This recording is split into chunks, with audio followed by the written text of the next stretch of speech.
I'm your host, Annie Bowles, and this is News du Jour.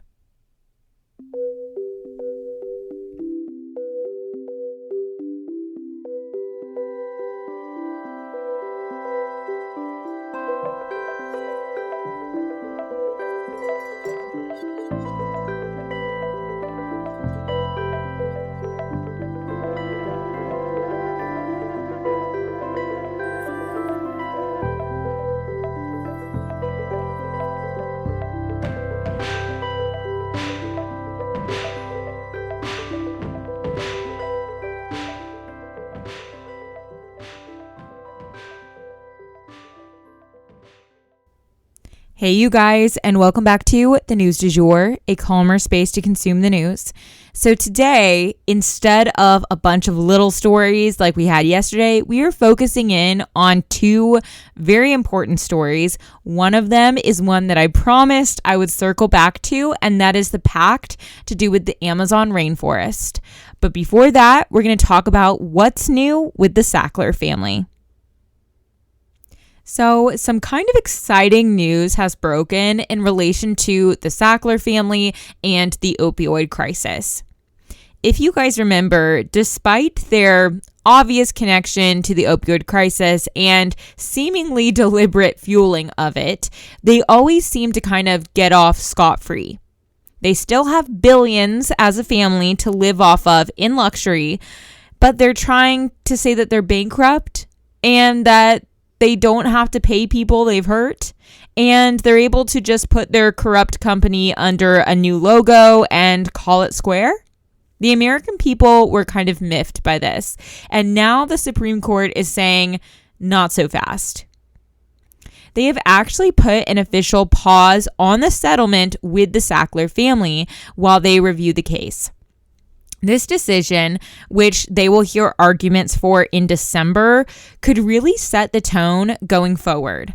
You see, a lot of big companies have done this before. They have declared bankruptcy in order to shield themselves from having to pay their victims and go through trial after trial after trial. And the Supreme Court is deciding whether or not this practice can continue, as it is widely considered to be a misuse of bankruptcy law. Basically, according to Lindsay Simon, a bankruptcy expert, quote, they're getting one deal to be done, and they get all of the benefit with none of the costs, end quote. In order to fully understand this issue, though, you need to know kind of what torts is. Woof. The last place I ever want to take you guys is to a law school classroom, but hear me out.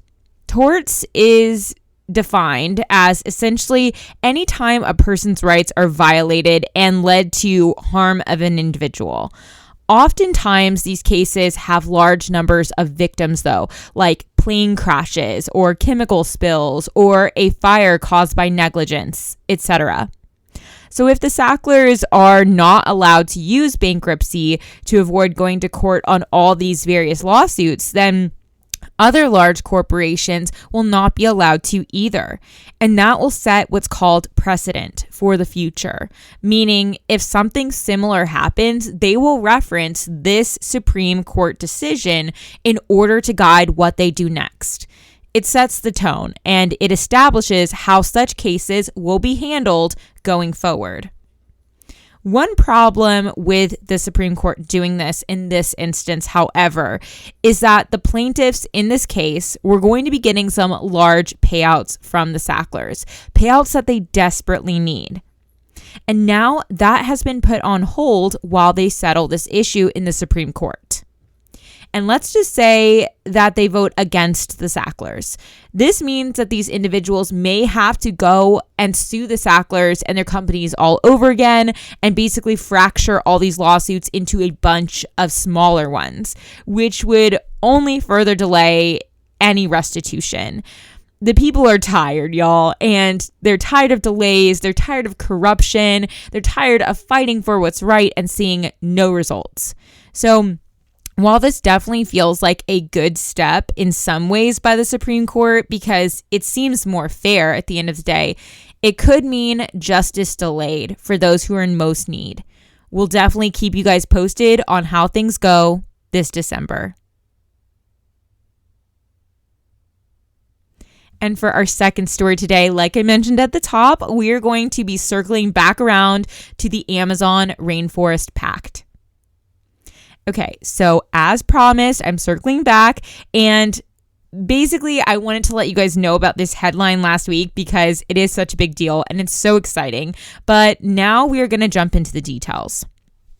As we know, deforestation of the rainforest has grave effects on the ecosystem of our whole planet, especially those surrounding communities, though. And this pact seeks to prevent some of the worst effects. So, what exactly would the consequences be of wiping out the entire Amazon rainforest? And how will this pact seek to stop it? What exactly does the pact say and do? Let's get into the details. So first and foremost, let's discuss the effects of wiping out the rainforest. According to Britannica, the Amazon rainforest is known as the quote-unquote lungs of the planet. They drink in that carbon dioxide and they pump out that oxygen that helps keep us humans alive. According to Discovery, the Amazon rainforest could be accountable for as much as 20% of the world's oxygen supply. What's more, this rainforest in particular plays a key role in reducing pollutant levels. Basically, getting rid of the rainforest would accelerate all of the effects of climate change across the whole planet because of the rainforest's role in keeping our air clean and breathable for human bodies. Additionally, the medical field would see a big hit as well, because many of the world's pharmaceuticals that we depend on are produced with plants grown in this part of the world. Treatment for 121 prescription drugs, including those that treat leukemia and glaucoma, are sourced there in the Amazon rainforest, according to Earth Reminder. Locally speaking, getting rid of the rainforest would also cause more flooding and mudslides. The area would likely stay wet as it always has been, but without those trees to hold the earth together, landslides would become much more common and extremely dangerous for local communities. What's more, the ecosystem at large would take a massive hit because, as we know, ecosystems are very fragile.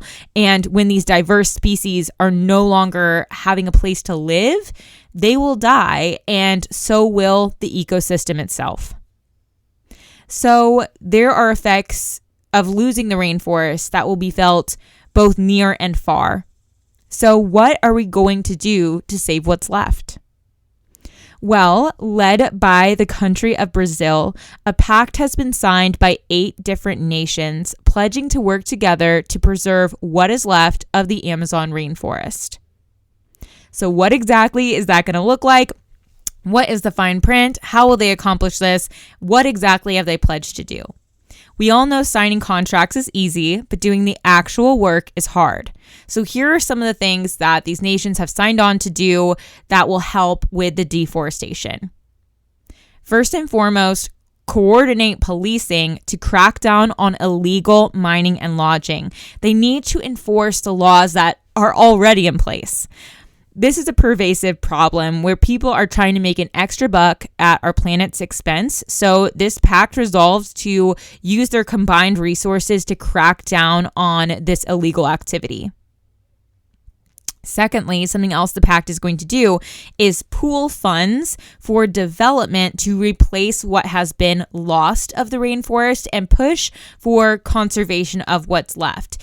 And this project and this piece of the pact will provide additional employment for people in the surrounding communities as well. So it's kind of a win-win. Good for the economy, good for the planet.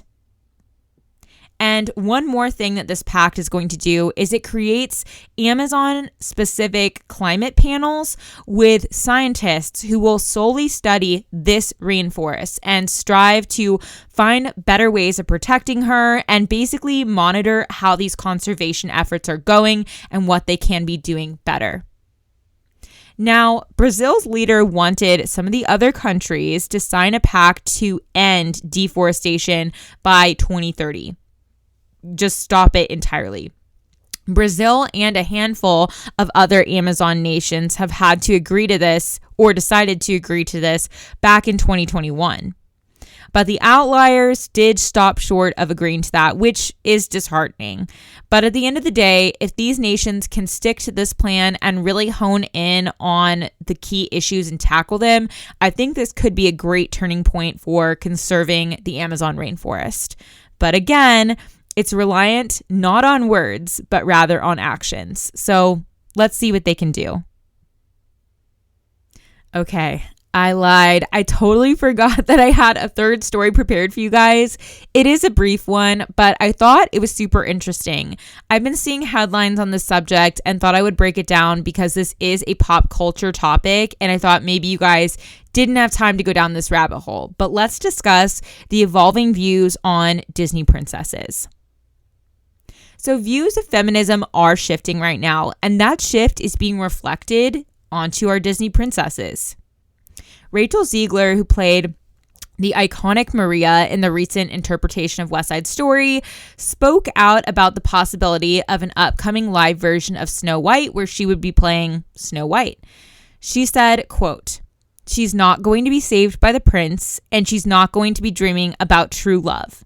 She is dreaming about becoming the leader she knows she can be, and the leader that her late father told her that she could be if she was fearless, fair, brave, and true." End quote. But women online were immediately clapping back against these comments, deeming them actually anti-feminist.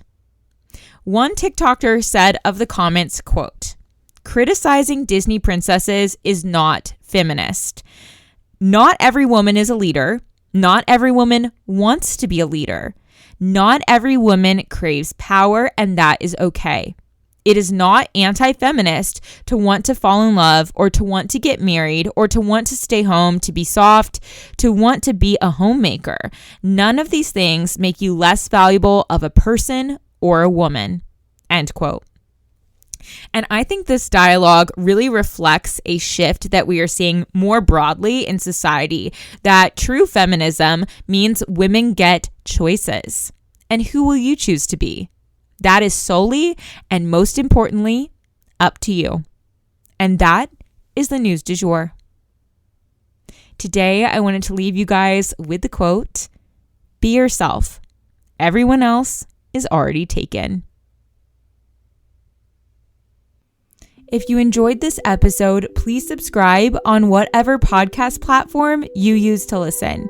A rate and review or shout out on social media would mean the world to us and help us be able to keep creating the news du jour. But the best way to support all of our work is to become a patron at www.patreon.com/sugarfreemedia. You can also follow us on social media under sugarfreemedia.co on Instagram and just sugarfreemedia, all one word, on TikTok. Any little noises you may hear in the background are my rescue pup. He has a little separation anxiety and always records with me. We appreciate you listening and look forward to telling you about the news again next time on News du Jour. Broadcasting from